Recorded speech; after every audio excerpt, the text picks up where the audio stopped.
इससे पहले वाले टॉपिक में अपन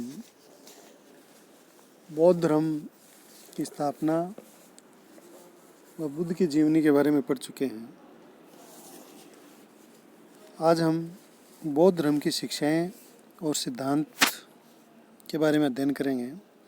बौद्ध धर्म की शिक्षाओं में जो सबसे पहले आता है वो है त्रिरत्न, और त्रिरत्नों में पहला है बुद्ध, दूसरा है धम्म तथा तीसरा है संघ।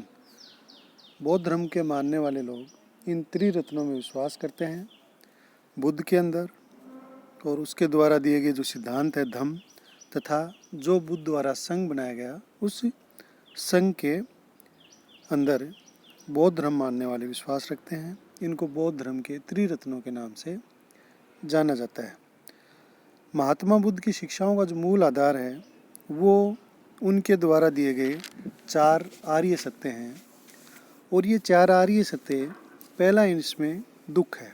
बुद्ध ने ये माना है कि ये सारा संसार है, इसमें दुख ही दुख भरा हुआ है।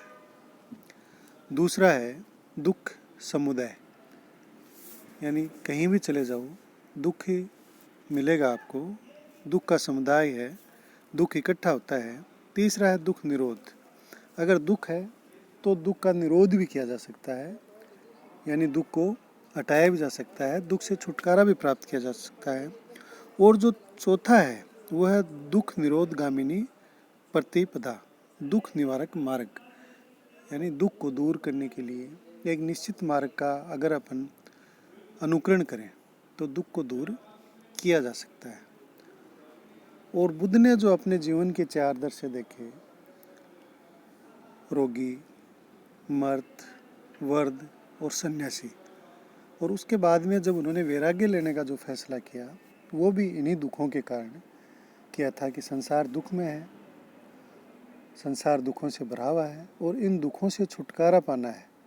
इन दुखों से छुटकारा पाने के लिए क्या किया जाए, इसी की खोज में बुद्ध ने वैराग्य किया और उनको फिर ज्ञान की प्राप्ति हुई, और ज्ञान की प्राप्ति के बाद में उन्होंने बौद्ध धर्म की स्थापना की, संघ की स्थापना की, और उसी के अंदर इन्होंने बताया है कि 4 सत्य हैं।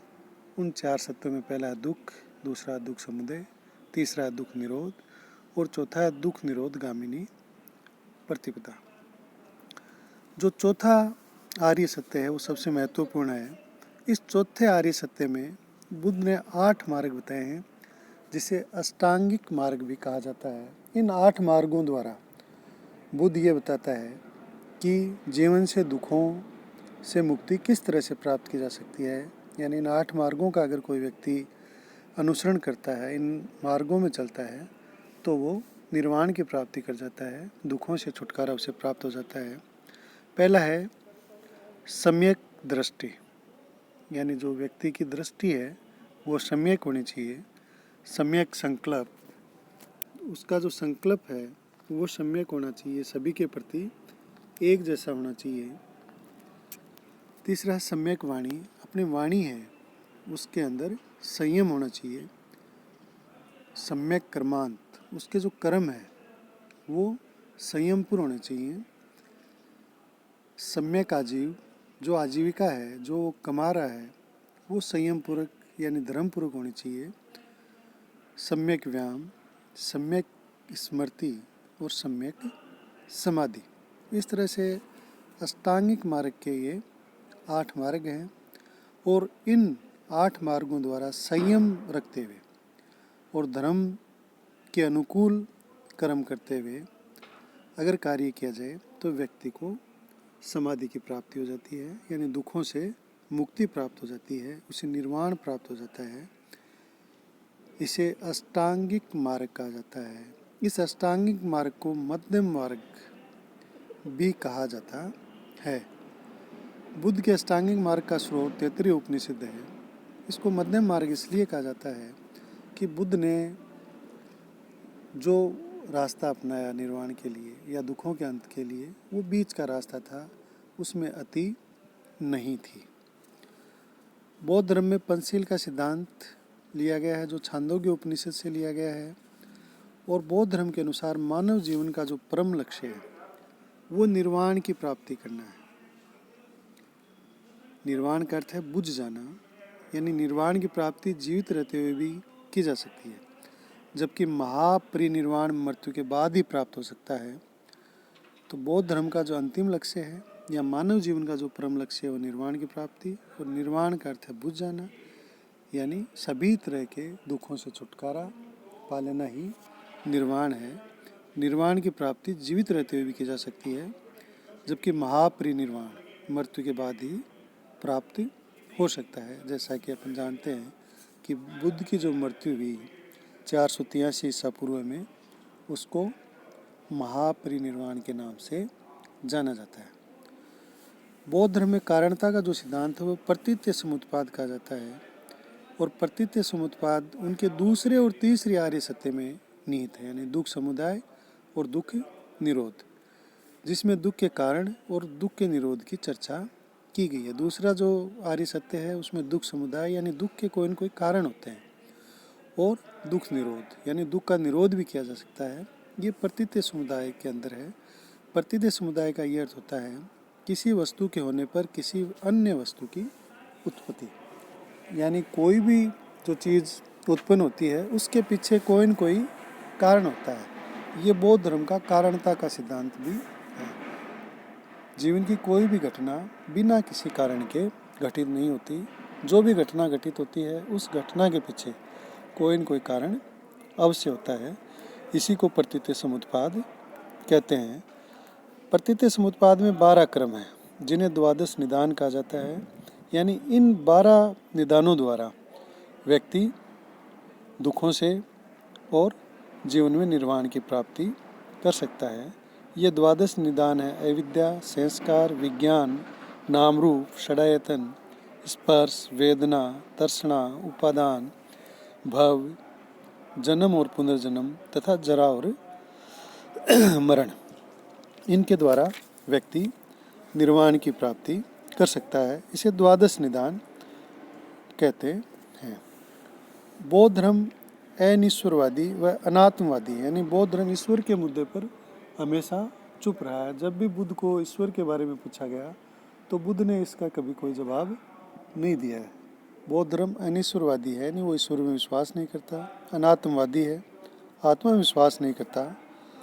लेकिन बौद्ध धर्म पुनर्जन्म में विश्वास करता है, और ये कहता है कि पुनर्जन्म आत्मा का न होकर कर्मों का होता है। बौद्ध धर्म पुनर्जन्म किसको बताता है? आत्मा का नहीं होकर कर्मों का होता है, यानी व्यक्ति अपने कर्मों के अनुसार फिर से जन्म लेता है।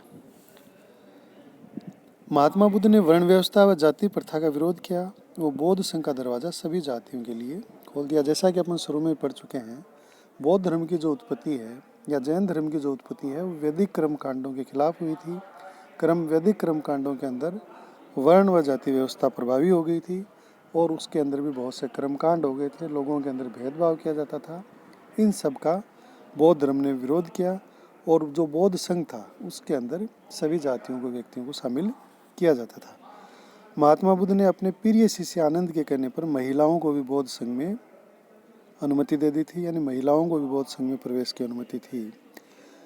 वैशाली में बुद्ध ने पहली बार महिलाओं को संघ में शामिल होने की अनुमति दी, और जो पहली महिला थी वो बुद्ध की सौतेली माँ, यानी जिसने बुद्ध को पाला था, प्रजापति गौतमी थी, क्योंकि बुद्ध की माता का निधन उसके जन्म के 7वें दिन हो गया था। संघ में प्रविष्ट होने को उपसंपदा कहा जाता है, और संघ में प्रवेश की जो न्यूनतम आयु थी वो 15 वर्ष थी। गौतम बुद्ध और बौद्ध भिक्षु वर्षा काल के अंदर उपदेश नहीं देते थे, अन्य समय में उपदेश देते हुए भ्रमण करते थे, और वर्षा काल के 4 महीनों में वो एक ही जगह लेकर समाधि लगाते थे, ज्ञान की प्राप्ति करते थे।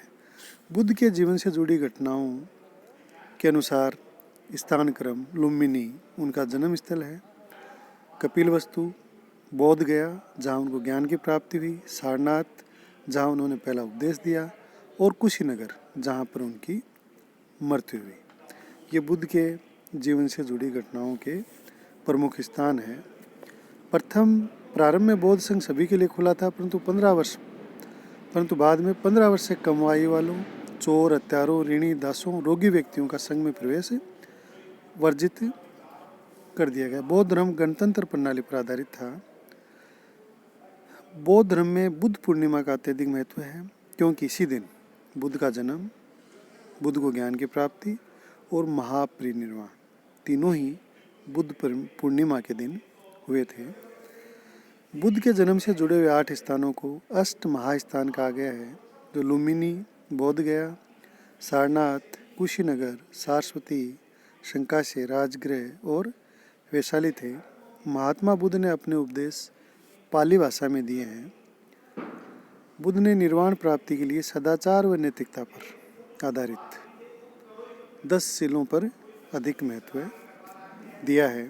बुद्ध का जो बौद्ध धर्म का जो साहित्य है वो पाली भाषा में है और इस साहित्य को 3 भागों में बांटा जाता है और इसको पिटक कहते हैं। पिटक का अर्थ है टोकरी। और पहला है सूत पिटक। सूत पिटक में बुद्ध के उपदेशों का संकलन है। बुद्ध ने जो उपदेश दिए उनका संकलन सूत पिटक में है। दूसरा है विनय पिटक। बौद्ध भिक्षुओं के लिए जो नियम बनाए गए और भिक्षु संघ में रहने के लिए जो नियम बनाए गए वो विनय पिटक में है। तीसरा है अभिधम पिटक।